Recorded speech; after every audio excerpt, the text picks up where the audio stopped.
샬롬 로중 읽어주는 제입니다. 오늘은 11월 24일 목요일 로중입니다. 주님께서 이렇게 말씀하신다. 내가 은혜의 시간에 너에게 응답하였고 구원의 날에 너를 구원하였다. 이사야 49장 8절. 보아라, 하나님의 나라는 너희 가운데에 있다. 누가복음 17장 21절. 하나님의 나라 가운데 거하는 하루 되세요. 샬롬 하올람.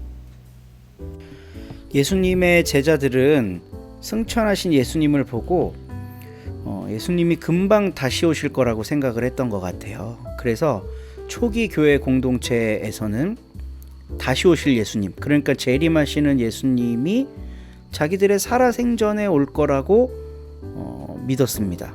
근데 1세대들이 죽고 2세대들이 늙어갈 무렵에도 예수님은 다시 오시지 않았어요. 그러니까 교회 공동체 안에서는 이거에 대한 심각한 고민에 빠져들기 시작했습니다. 뻥이다 라고 말하는 사람도 있었을 거고, 아주 먼 훗날일 거다 라고 말하는 사람도 있었을 겁니다.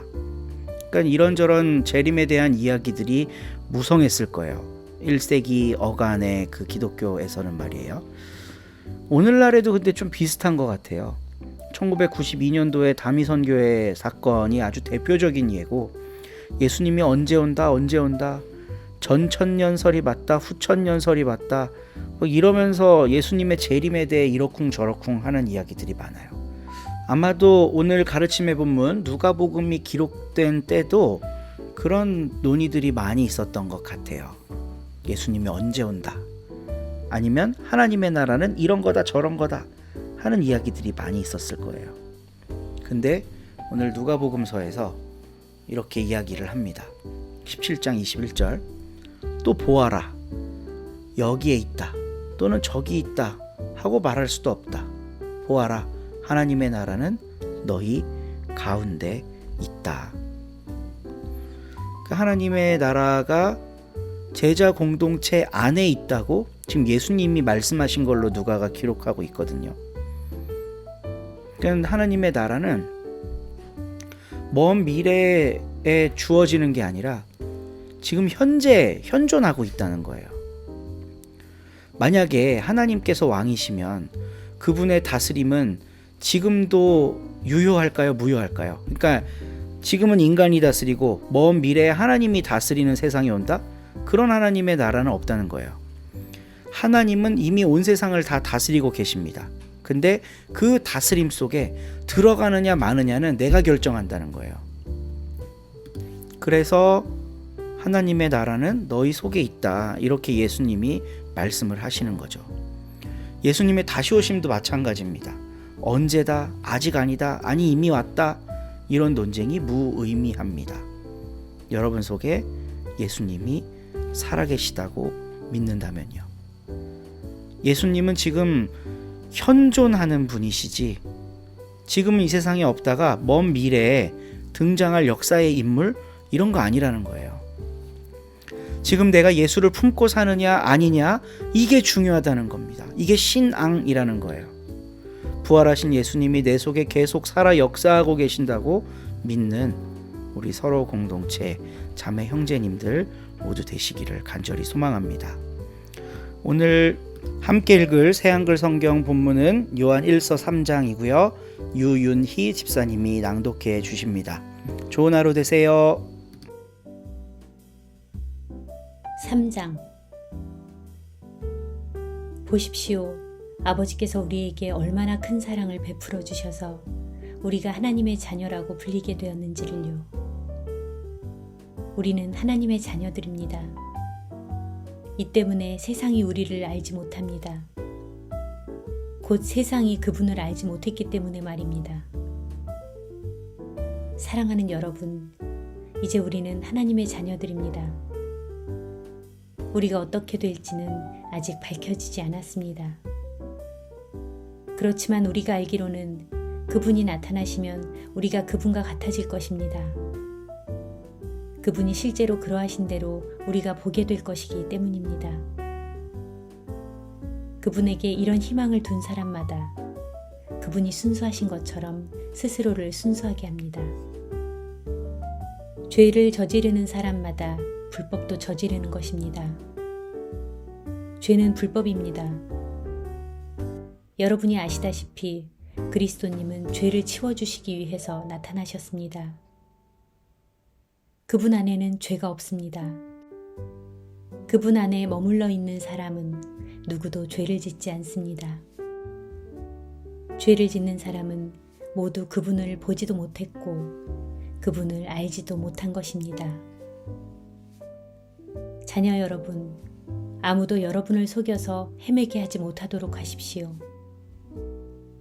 의를 실행하는 사람은 의로운 사람입니다. 그분이 의로우신 것과 마찬가지이지요. 죄를 짓는 사람은 마귀에게 속해 있습니다. 마귀는 처음부터 죄를 짓는 자이기 때문입니다. 하나님의 아들이 나타나신 것은 이 일, 곧 마귀의 일들을 없애시기 위해서입니다. 하나님에게서 태어난 사람은 누구도 죄를 짓지 않습니다. 하나님의 씨가 그 사람 안에 머물러 있기 때문입니다. 그가 줄곧 죄를 지을 수는 없습니다. 그가 하나님에게서 태어났기 때문입니다. 이것으로 하나님의 자녀와 마귀의 자녀가 환히 드러납니다.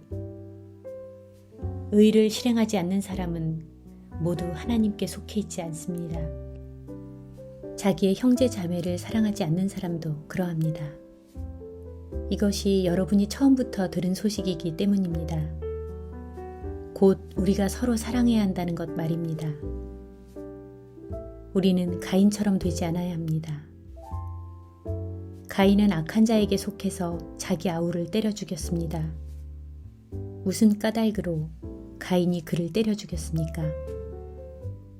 자기가 하는 일들은 악한 것이었는데 자기 아우가 하는 일들은 올바른 것이었기 때문입니다.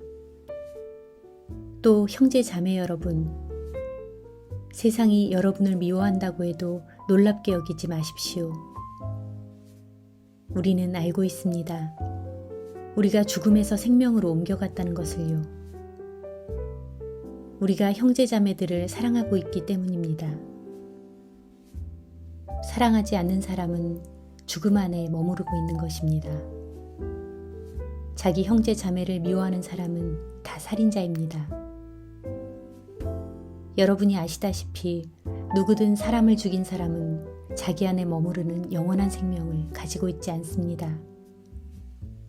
이 일로 우리가 사랑을 알게 되었습니다. 곧 그리스도님이 우리를 위해서 자기 목숨을 내놓으셨다는 것으로요. 그래서 우리 자신들도 형제 자매들을 위해서 목숨을 내놓는 것이 마땅합니다.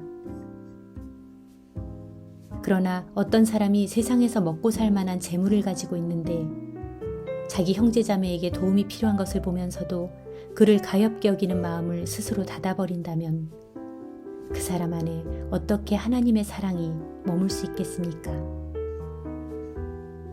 자녀 여러분, 우리는 말이나 혀로 사랑하지 말고 행함과 진실함으로 사랑합시다.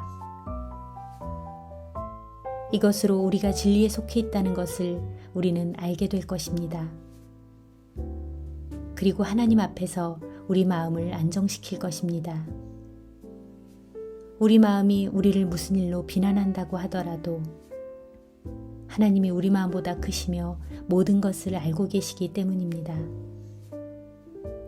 사랑하는 여러분, 우리 마음이 우리를 비난하지 않는다면 우리는 하나님 앞에서 담대함을 가집니다. 또 무엇이든 우리가 달라고 하는 것을 하나님에게서 받습니다. 우리가 하나님의 계명들을 지키고 하나님 보시기에 마음에 드는 일들을 하기 때문입니다. 이것이 하나님의 계명입니다. 곧 우리가 하나님의 아들 예수 그리스도님의 이름을 믿어야 한다는 것과 서로 사랑해야 한다는 것입니다. 그분이 우리에게 계명을 주신 대로 말입니다. 그분의 계명들을 지키는 사람은 그분 안에 머물러 있으며 그분이 친히 그 사람 안에 머물고 계십니다. 이것으로 그분이 우리 안에 머물러 계신다는 것을 우리가 알아차립니다. 곧 그분이 우리에게 주신 성령님의 의지에서 말입니다. 아멘.